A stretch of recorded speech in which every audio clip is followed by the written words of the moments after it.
বিয়ের বৌভাত পর্ব মানে হচ্ছে reception and the final day of the Bengali wedding. Hello everyone, this is Ivy, welcome back to my channel ইসা স্টাইলিজের একটা নতুন সকালে বিয়ে ভাড়ি ভরা মধুর দিনে তোমাদের সকলকে ফাইনাল দিনে স্বাগত জানাই। আজকে হচ্ছে রিসেপশন বা বলতে পারো ফুলসজ্জা বা বলতে পারো বৌভাত। আজকের দিনটা হচ্ছে ছেলের বাড়ির তরফে one and only the gorgeous lovely day of the full wedding. আজকে সকাল থেকে প্রত্যেকটা গেস্ট আসা শুরু হয়ে যাবে, কারণ বিয়ের দিন কেউ অ্যাটেন্ড করুক আর না করুক, রিসেপশনের দিন সবাই অ্যাটেন্ড করে। অ্যান্ড তার সাথে সাথে আজকে সকাল থেকে একটার পরের একটা রিচুয়ালস শুরু হয়ে যাবে। তো চলো প্রত্যেকটা রিচুয়ালস ভাই আর ভাইয়ের বউকে সাথে নিয়ে করব এবং দিনটা খুব ভালোভাবে কাটাবো। তো সকালবেলা আমি আমার মেয়েকে স্কুলে দিয়ে একদম চান টান করে ফুল টু রেডি হয়ে চলে এসেছি বিয়ে বাড়িতে, মানে আমার বাপের বাড়িতে। আর আজকে আমি সাজটা দিয়েছি একদম অন্য স্টাইলে, মানে একটু হাইনেক গলা, হেয়ার কালারের সাথে ম্যাচিং করে শাড়ি এবং একটু স্টাইলিশ একটু মডার্ন সাজ, একদম সাবিকে আনা সাজ কিন্তু নয়। এর আগে আমি যতগুলো ব্লগ শেয়ার করেছি, লাইক তুমি ভাত কাপড় বলো বা তুমি খোলা মঙ্গলা বলো, গায়ে হলুদ বলো, প্রত্যেকটাতে কিন্তু তোমরা আমাকে সাবিকে আনা সাজে দেখেছো। তো চলো আজকে আমি এসে পরেই সবার সাথে গল্পগুজব শুরু করে দিয়েছি। এখানে সবাই মিলে আড্ডা মারছে, দেখতেই পাচ্ছ আমার কাকিমা শুয়ে শুয়ে বেয়ে ধরো আড্ডা মারছে। ওখানে আমার ভাই রেডি হচ্ছে ভাত কাপড় অনুষ্ঠানের জন্য। ওকে এই লাল রঙের পাঞ্জাবিটা আমরা চয়েস করে কিনে দিয়েছি। অ্যাকচুয়ালি ওরা দু ভাই দুজনে দুটো কিনেছে, একটা আমার বর আর একটা ও। এরপরে ভাত কাপড়ের অনুষ্ঠান শুরু হয়ে গেল। এখানে আমার ভাইয়ের বউ চলে এসছে। এখানে আমার ভাই হাতে ভাতের থালা তুলে দিয়ে সে বলবে যে সারা জীবনের জন্য আমি তোমার ভাত আর কাপড়ের দায়িত্ব নিলাম। অ্যাকচুয়ালি কিন্তু দেখতে গেলে এইটাই আগেকার দিনের পুরাতন যুগের রীতি, কিন্তু এখন রীতিটা একটু চেঞ্জ হয়েছে। এখন মেয়েরাও কিছু দায়িত্ব নিচ্ছে আর ছেলেরাও কিছু দায়িত্ব নিচ্ছে, যেহেতু মেয়েরা এখন নিজেরা স্বনির্ভর হতে শিখেছে। এরপরে আমরা লাঞ্চে বসে পড়লাম এবং এখানে আমি আর আমার মেয়ে বসেছি, আর অপোজিট সাইডে আমার হাজব্যান্ড আর আমার শাশুড়ি মা বসেছে, আর শ্বশুরমশাই আগেই লাঞ্চ করে নিয়েছে। আজকের লাঞ্চের মেনুতে কিন্তু একদম ধামাকাদার ছিল, আর যে টেস্টি হয়েছিল খাবারগুলো, কিন্তু মেনুটা কিন্তু আমি ডিসাইড করেছিলাম। আমার মায়ের সাথে প্রত্যেকটা বিয়ের 4 দিনে সকালে কি মেনু হবে, রাতে কি মেনু হবে, প্রত্যেকটা কিন্তু আমি ডিসাইড করেছি। অ্যান্ড বিয়ের ফাইনাল যে মেনুটা, যেটা রিসেপশন রাতে হবে, সেটাও কিন্তু আমি আর আমার মা দুজন মিলেই ডিসাইড করেছি। আমার বিয়েতেও তাই করেছিলাম, ভাইয়ের বিয়েতেও তাই করেছি। তো চলো একটা একটা করে মেনু দেখানো যাক। প্রথমেই চলে এসেছি জলের বোতল, তার সাথে রয়েছে গরমা গরম বেগুনি। আমার বর খেতে গিয়ে ঝাঁকা লেগে গেছে, এত গরম ছিল। আর আজকে না আমার একদম ফেভারিট আইটেমগুলো আছে যেগুলো আমার খুব পছন্দ। আর এখানে খাবারগুলো রান্না করার যে ঠাকুরটা এসেছিলো বাবাদের, সে ভীষণ টেস্টি রান্না করে, দারুণ। আর পুরো প্যান্ডেল চারিদিকে সেজে উঠেছে, দেখতে এত ভালো লাগছিল কি বলবো। এরপরে গরমা গরম ভাত দিয়ে দিল, তার সাথে দিয়ে দিল ভেজ ডাল। এই ডালটা খেতে আমার দারুণ লাগে। বিয়েবাড়ির ডালটা, মানে যে কোনো অনুষ্ঠান বাড়ির ডালটা ওরা কী করে বানায় জানি না, আমি ঘরে অনেক ট্রাই করেছি, পারিনি। এত টেস্টি হয় খেতে, এত ভালো লাগে কি বলবো। তার সাথে চলে এলো গরমা গরম পটল চিংড়ি, যেটা আমার ভীষণ ফেভারিট। আমার মাকে বলেছিলাম এইটা আজকে মেনু করবে। ইভেন আমি আবার টিফিন বক্সে করে ভরে নিয়ে গিয়ে দুদিন খাবো বলে নিয়ে গেছি, এত টেস্টি হয়েছিল পটল চিংড়িটা। বড় বড় চিংড়ি দিয়ে পটল চিংড়ি করেছে, আর কি দারুণ। তার সাথে আলু পোস্ত, যেটা ছাড়া আমাদের বর্ধমানের কোনো মেনু সম্পূর্ণই হয় না। আলু পোস্ত আমাদের রাখতেই হবে। বাইরের ডেকোরেশনটা দেখো গাইজ, ফটো তোলার জন্য কি ব্যাপক। আর এখানে হচ্ছে বউ বসবে রাত্রেবেলা, কি সুন্দর সিংহাসন এবং ফুলসজ্জা দিয়ে সাজিয়ে তুলেছে। তার সাথে সাথে স্টলও বসবে। তো চলো ঝটাপট ঘরে যাই, আমার মেয়ে এসে গেছে পরীক্ষা দিয়ে এবং তাকে একটু ঘুম পাড়াতে হবে। ভোরবেলা উঠে সে স্কুল গেছে, পরীক্ষা দিয়েছে, তাকে একটু রেস্ট না দিলে হবে না। আবার কালকে ওর এক্সাম আছে, আমার খুব চাপ চলছে। তো যাই হোক, লাঞ্চ টাঞ্চ করে আমার মেয়ে বললো এখানে একটু ফটোশ্যুট করবো। তো এখানে দেখো দুই মাকে নিয়ে আমি চলে এসেছি একটু ফটোশ্যুট করতে। এখানে ফটোশ্যুট করে খানিক আড্ডা মারলাম। এখানে বাইরে রাস্তাটা, মাদের রাস্তাতে আমার মেয়ে খানিক নাচ দেখালো, ডান্স দেখালো। আমার মা বসে বসে দেখছে, আমার বড় ওখানে গাড়ি নিয়ে রেডি, বলছে চলো। দেন আমরা একটু ঘুমিয়ে ঝটাপট রেডি হয়ে নিলাম। আজকে রাতের সাজটা কিন্তু আমি 4 দিনে যা সেজেছি তার থেকে সব থেকে স্পেশাল ছিল, কারণ আজকে আমি একদম কাঞ্জিবরম দিয়ে একদম সাবেকি আনা স্টাইলে নিজেকে সাজিয়ে তুলেছি। আর পুরো সাজটা কিন্তু আমি নিজেই সেজেছি, কোনো পার্লারে গিয়ে সাজিনি। একদম সাবেকি আনাভাবে স্টাইলে শাড়ি পরেছি, তার সাথে ওড়নাটা ড্রেপ করেছি খুব সুন্দর করে, যাতে দেখতে ভালো লাগে। আর তার সাথে একটা সুন্দর বটুয়া স্টাইলের ব্যাগ নিয়েছি, আর সমস্ত সোনার অলংকারে সেজেছি। আর আমার মেয়েকে আজকে পুরো সাউথ ইন্ডিয়ান লেহেঙ্গা দিয়ে সাজিয়েছি। আর আমার চুলটা দেখেছো গাইস কি সুন্দর লাগছে, আমার বড় চুলের মধ্যে সুন্দর করে এখানে হেয়ার অ্যাক্সেসরিজ দিয়ে সাজিয়েছি। এটার নাম আমি জানি না, কিন্তু সাউথ ইন্ডিয়ায় এগুলো খুব চুলে লাগায়। আর এই দেখো হাতের গয়নাগুলো দেখো কি সুন্দর সুন্দর। আমি এই নতুন চুড়িটা উদ্বোধন করলাম আজকে, এখানে পরবো বলে কিনেছিলাম, বেশ সুন্দর চকচক করছিল। আর মেকআপটা দেখো, এই মেকআপটা পুরোটা আমি নিজে করেছি ম্যাচিং করে।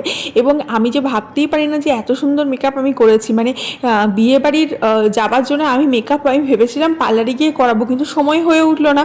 তো নিজে করার পর আমি অবাক যে পার্লারের থেকেও ভালো মেকআপ করেছি। আর আমার মেয়ের মেকআপটাও আমার মেয়ে নিজে করেছে জানো।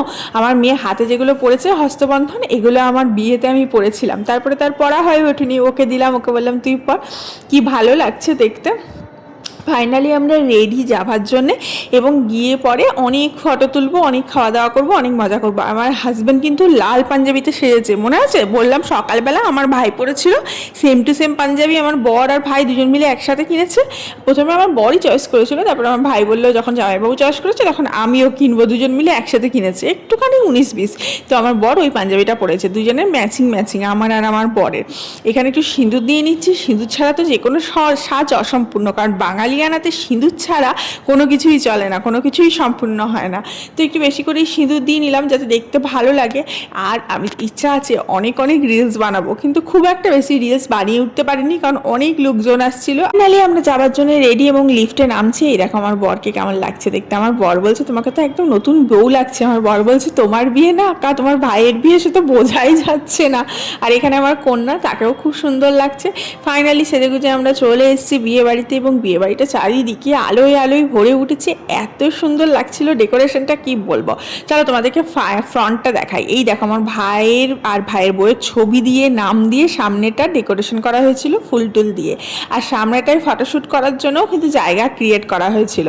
আর এখানে কিন্তু বড় করে স্টেজ করা হয়েছিল, যেখানে আমার ভাই আর ভাইয়ের বউ ফটো তুলতে ব্যস্ত। এখানে অনেক গেস্ট আসতে শুরু করে দিয়েছিল, সবাইকে আতিথেয়তা করা, আপ্যায়ন করা, এবং তার সাথে সাথে আমি একটু তাড়াতাড়ি ডিনারও করে নিতে চেয়েছিলাম কারণ আমার মেয়ের আবার কালকে পরীক্ষা আছে। তার সাথে একটু ফটোশ্যুটও করলাম, একটু ভিডিও করলাম, এই সব নিয়েই আজকের দিনটা বিশাল ভালো কাটলো। তার সাথে দাঁড়াও তোমাদেরকে দেখাই স্টলে কি কি আছে। আমার বিয়ের মেনুতে স্টলে যা ছিল ভাইয়েরটাতেও তাই মোটামুটি আছে, কিন্তু একটু বেশি বই কম নয়।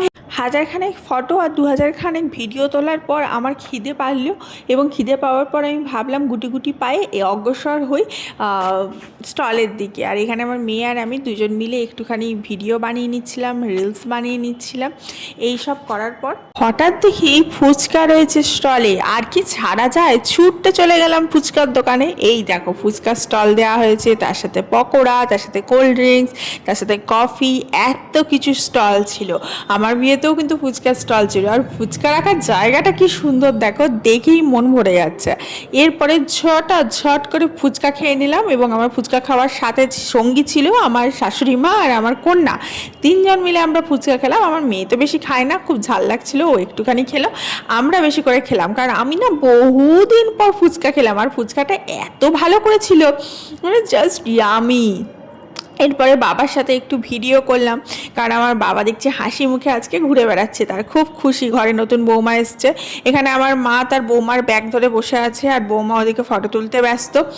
আর এই দিকে দেখো স্টলগুলো রয়েছে, আর ওই দিকটা খাবার করেছে। এরপরে গেলাম আমার হাজব্যান্ড মশাইয়ের কাছে, সে দেখছি বসে রয়েছে, তার সাথে একটু ফটোশ্যুট করে নিলাম। আমার আর আমার হাজব্যান্ডের ড্রেসটা একদম ম্যাচিং করে পড়েছিলাম। দেন আমরা ডিনারে বসে গেলাম। এটা হচ্ছে ফাইনাল ডে মেনু, আর রিসেপশনের মেনু মানে হচ্ছে বেস্ট মেনু। এটা হচ্ছে মেনু কার্ড। এই মেনুটা আমি আর আমার মা দুজন মিলে ডিসাইড করে রেডি করেছিলাম। চলো তোমাদের দেখিয়ে দিই একটা একটা করে ডিনার মেনুতে কী কী ছিল।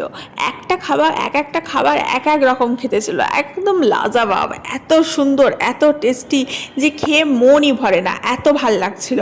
তো প্রথমেই যেটা দেখছিলাম সেটা হচ্ছে তোমার প্লেট দিয়েছে, তারপরে ন্যাপকিন দিয়েছে, তারপরে তোমার মেনু কার্ড দিয়েছে। মেনু কার্ডটা আমি যত্ন করে রেখে দিলাম, যেহেতু আমার ভাইয়ের বিয়ের মেনু কার্ড, আমার বিয়ের মেনু কার্ডও যত্ন করে আমার রাখা রয়েছে। তো এরপরেই চলে এলো সালাডের মধ্যে শসা, গাজর, তারপরে পেঁয়াজ, তার মধ্যে রয়েছে তোমার চলে এলো ফিশ কাটলেট, ফিশ কাটলেটটা খাওয়ার জন্য ওরা কাসুন্দি দিয়েছিল। অ্যান্ড ফিশ কাটলেটটা খেতে ভীষণ টেস্টি ছিল আর একদম গরম গরম সার্ভ করছিল। আমাদের ক্যাটারিং সার্ভিস এত ভালো ছিল না, কোনো খাবার ঠান্ডা ছিল না, সব গরম গরম পরিবেশন করছিল।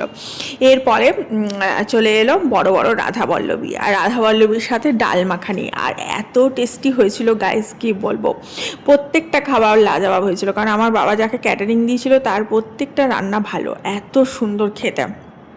তো চলো রাধাবল্লভীটা খেয়ে নিই। এই দেখো রাধাবল্লভী চলে এসছে এবং তার সাথে সাথে ডাল মাখানি দিয়ে দিয়েছে, এবং রাধাবল্লভীটা আমি ছিটতে পারছি না, এত গরম ছিল, মানে গরম লেগে যাচ্ছে হাতে, ধোঁয়া বেরোচ্ছে এরকম আর কি। আমার মেয়ে ওদিকে ফিশ কাটলেটটা খেলো না, আমাকে দিয়ে দিলো, বলে নাও তুমি খাও। তো যাই হোক, ও খুব একটা বেশি তো খায় না, একটু আধটু করে খায়। এই দেখো ডাল মাখানি চলে এসছে, এবার এটা এনজয় করবো। যাই বলো তাই বলো, বিয়ে বাড়ি বা কোনো অনুষ্ঠান বাড়ির খাবার খেতে কার না ভালো লাগে বলো, মন চায় যেন ওইটাই সবসময় খাই, এত ভালো লাগে। এই রাধাবল্লভীগুলো পরের দিনও আমরা খেয়েছিলাম, এত ভালো ছিল, এত টেস্টি ছিল আর এত ফ্রেশ ছিল কি বলবো, খুব ভালো রাঁধুনিটা ছিল। অ্যান্ড দেন এটা খেতে না খেতেই চলে এলো গরমা গরম ফ্রায়েড রাইস। আমরা একটু তাড়াতাড়ি বসে পড়েছিলাম খেতে, কারণ আমার হজম হবে না, কালকে আবার ভোর 5টায় উঠে মেয়েকে স্কুল পাঠাতে হবে, তার জন্য একটু তাড়াতাড়ি বসে পড়েছিলাম এই আর কি।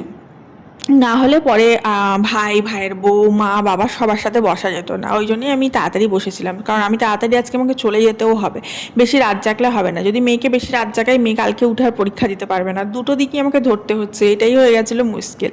যাই হোক, এরপরে গরমা গরম ফ্রায়েড রাইস চলে এলো। ফ্রায়েড রাইসটা যা খেতে হয়েছিল না, অসাধারণ। আর ফ্রায়েড রাইসের সাথে দিয়ে দিল পনিরের এটা কী আইটেম করেছিল আমার এখন মনে নেই, পনির বাটার মশলা বোধহয়, এত টেস্টি হয়েছিল কি বলবো, মানে এত জায়গায় এই পনির খেয়েছি, এটা আমাদের বেস্ট পনির আমি যেখানে যেখানে খেয়েছি, এত টেস্টি খেতে হয়েছিল। আর পনিরগুলো ছিল একদম ফ্রেশ, সুস্বাদু আর একদম নরম, দেখেছো। তারপরেই চলে এলো মাটন দিয়ে কষিয়ে ফ্রায়েড রাইস খেলাম।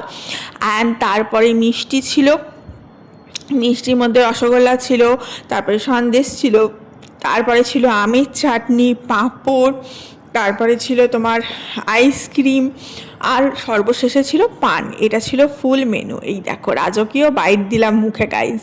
আর এই দেখো মিষ্টি আমি খাই না, কিন্তু যেহেতু আমার বাবা পয়সা দিয়ে করেছে আমি কেন ছাড়বো, তাই আমি সবই খেয়ে নিচ্ছি। এখানে আইসক্রিম আর পান দিয়েছিল।